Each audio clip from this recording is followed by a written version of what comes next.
Hi again, everyone. It's Brian Howie. Welcome to the Great Love Debate, the world's #1 dating and relationship podcast. Since 2015, I am here in the Hudson, Ohio studios of Pod Populi Podcasts for the people. And I'm bringing somebody back for an encore. He hasn't been here in about 6 months. You're going to be happy I brought him back. I'm going to bring him in for a second. But before that, I have a little order of business. I've been teasing this Great Love Debate, this cruise thing, for a couple weeks now, and I kept saying, I don't have any details. I got some details. So I'm going to read a little promo that they gave me. I'm going to try and have fun with the promo, but about all the details. This really is going to be fun. We've waited years and years and years to do this on a cruise ship, the Great Love Debate. We're doing it. And Travel Fun. You heard her on this podcast a few weeks ago, Shelby Furnett. She runs a travel business, and she convinced me this is the place we need to do our show. So Travel Fun, with a group of solo travelers and singles, and experience a once-in-a-lifetime cruise with Sir Richard Branson and his crew on board. It's a really nice boat. Virgin Voyages is far from your traditional cruise, adults only by design, and so much included. Late nights in port, bonfires on the beach, Michelin-rated chefs curate the finest food and experience, and entertainment that pushes the boundaries, including our show. They are swapping out classic Broadway's cruise productions for never-before-seen at-sea immersive and modern entertainment like our show. We're doing it on the boat. Choose from a festival-like lineup developed by the world's most talked-about producers, directors, choreographers, and artists, like the Great Love Debate. So group workouts, fancy restaurants, they got Wi-Fi, all the tips are included, all that stuff. So you have to join this Travel Fun group. It's going to be July 17th, 2022. So if you're listening to this in 2023, you missed it. July 17th, 2022 for 5 nights. It's going to Mexico. It's going to the private Bimini Beach Club. I think that's in the Bahamas. A couple other places. All ages are welcome. But you must be fun to book. I mean, all ages are welcome if you're an adult. So I don't think you're listening to this if you're a 9-year-old. But you got to be a fun person. She insists on fun. Group perks, they can beat every price to book. So go to travelfun.biz, B-I-Z, travelfun.biz, or message on Facebook and tell them the Great Love Debate sent you.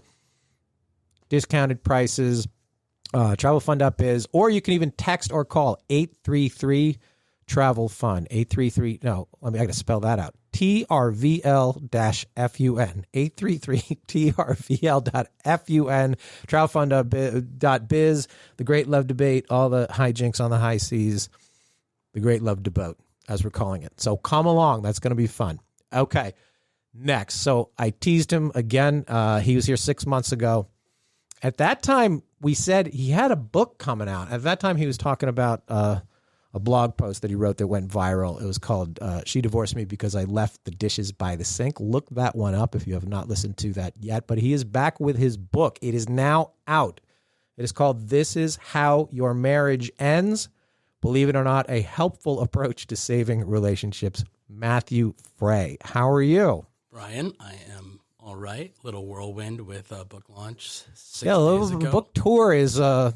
Great Love Debate started as a book tour. It started as a one-off event to promote a book, and it blew up from there. What have you learned since the book came out about just the book publicity machine? I've learned that having some element of celebrity would be really useful.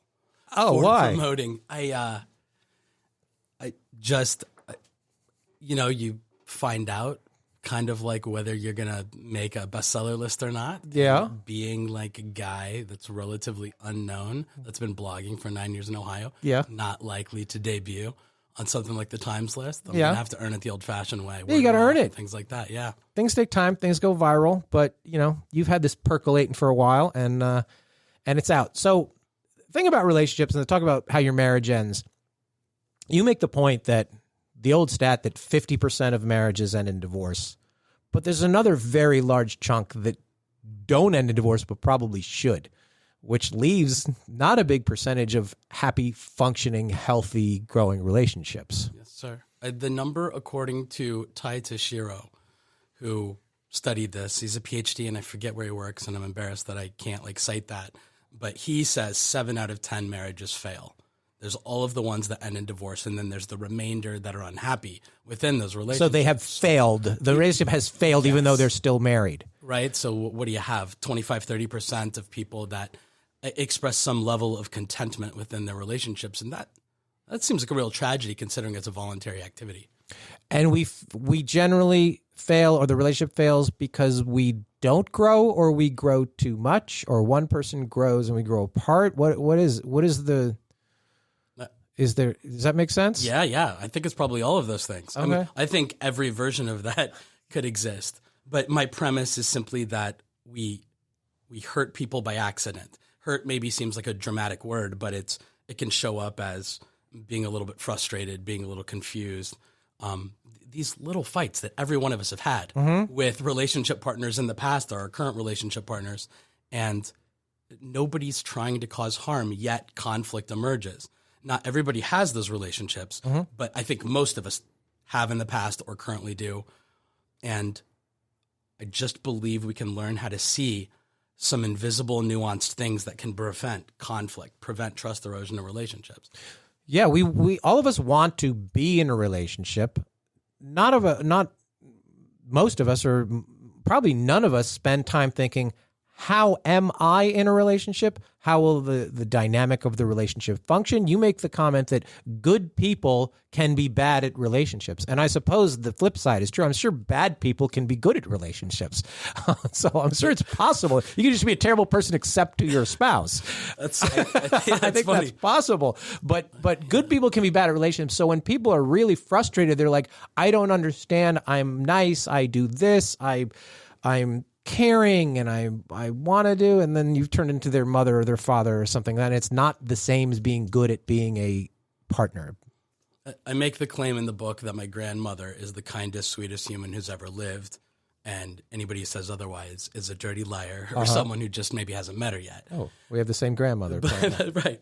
But my grandmother, despite her, as I say, impeccable character, she's not somebody I would want to contract to build like a skyrise, like a tall building in New York, or to drive a race car, or to do any skill number set of things, right, that like require knowledge and skill. And so, like, in order to get good at things, in order to develop mastery, we have to study them, learn about them, and then we have to practice them.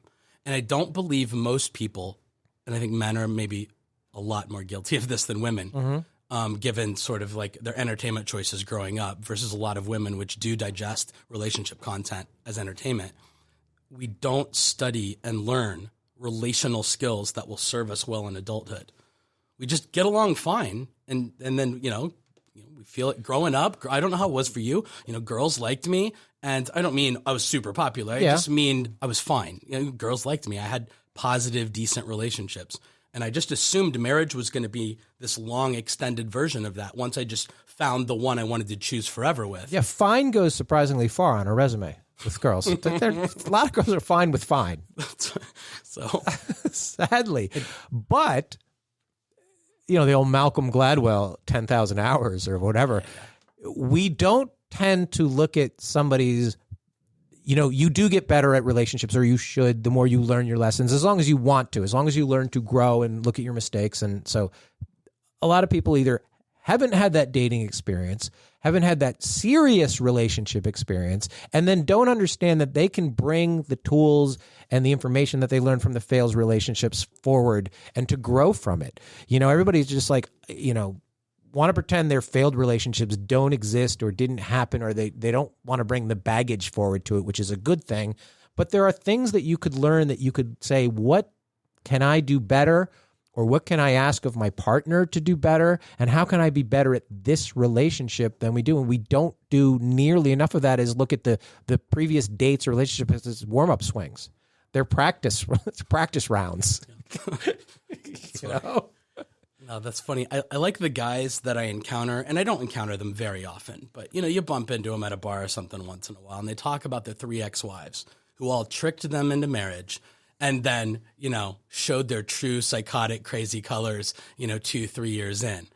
And he's so blind to the idea that he's the common denominator in these relationships. Right. And I just wish people would start asking questions about people may indeed act in like ways that we don't like very much, and that might be unhealthy in relationships. But can we please ask the question, is it possible that I did something or didn't do something that triggered that? And if I had done that better, maybe she wouldn't have done the crazy, mean, quote unquote, psychotic thing that I perceive her to have done. I wish people would be a little more introspective about that. Yeah. And, we're all not trying to be, amateur psychologists, psychiatrists with ourselves, because there's a balance between taking responsibility for what you did or didn't do and then constantly blaming yourself and letting the other partner off the hook or why the relationship. So you have to, those are almost there's almost three lists you have to make. What did I do wrong or could have done better? What did they do wrong? And then what did we collectively? And that's probably the most important thing. And that almost always comes down to communication. That little things, that little thread, you start to pull on it, and then the whole thing falls apart because either one person didn't speak up about it or one person didn't speak up in a way that the other person can comprehend. And like you talk about the dishes by the sink, it's not really about that. That was a culmination of a lot of things and a lot of not saying and not hearing and not changing enough to finally it's just too late. And a lot of relationships get to that point where they've just stretched it out too far, and you can't get it back to the way it was. Particularly because both people are not even in the same place that they were when the thing started.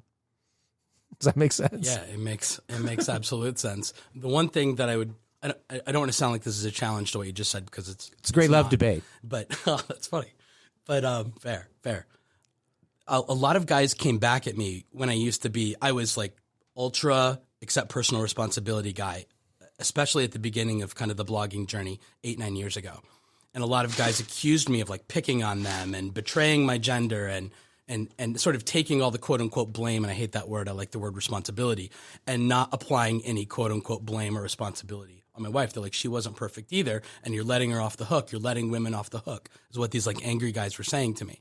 And there is undoubtedly some element of that. But the thing that I don't think is fair is to place judgment on behavior. Let's just talk about my marriage specifically. Undoubtedly, my ex-wife did stuff that sucks in my marriage. But I don't know how to fairly calculate for how much of that would have existed if I wasn't the first domino to fall in the chain of events that feel bad to everybody. If I'm the first domino. Chicken egg. Yeah. So like I want to preemptively prevent the first domino from falling. And then I can start evaluating my partner in like a fair, healthy way without saying, well, they do this sucky thing. Well, they might only do the sucky thing because of me. Yeah. And if something I did didn't happen or exist, would they not be that way? It's really hard to analyze like that. It's especially hard to analyze it in the moment, because a lot of people are like, well, I'm not going to make a change if there's not going to be a reaction to that action. Or I don't know if this is going to be the thing. And then you're just acting like a mouse in a maze going around and banging your head against the wall because you don't know what it is. Is there, again, we are in stereotypical gender roles around here. Is there a thing that most guys or many guys do that is common, that is like, this is something that you're just going to cast a net out and say, guys, do this better? Is there something that collectively the dudes should do better? They should do better, okay, or differently. I thought you were asking if they do better. No, that they should, or that you're like, all of the guys tend to do this, and we need to do this differently. At the risk of repeating myself from our previous conversation 6 months ago, and I apologize to anybody that may remember that. But Bon Jovi plays "Living on a Prayer" every show, so doing the greatest hits here. The two big ideas in my coaching work that I like to think of as habits for people, but probably predominantly men, to think about. And we would have talked about this last time. The first one is this habit of validating somebody when they come to us and say, hey, this thing that's happening right now hurts me, or this thing that you did hurts me. I don't want men to conflate, or people to conflate, agreement and validation. You do not have to agree that, you don't even have to agree that the thing happened. You don't have to agree that they should feel that way. But when you respond in a defensive and validating way that suggests that somebody else shouldn't think or feel the things they think or feel, and this is a very honest take, by the way, right? These guys aren't trying to manipulate. They're not. They're not trying to abuse and be awful. Their brain is like, that's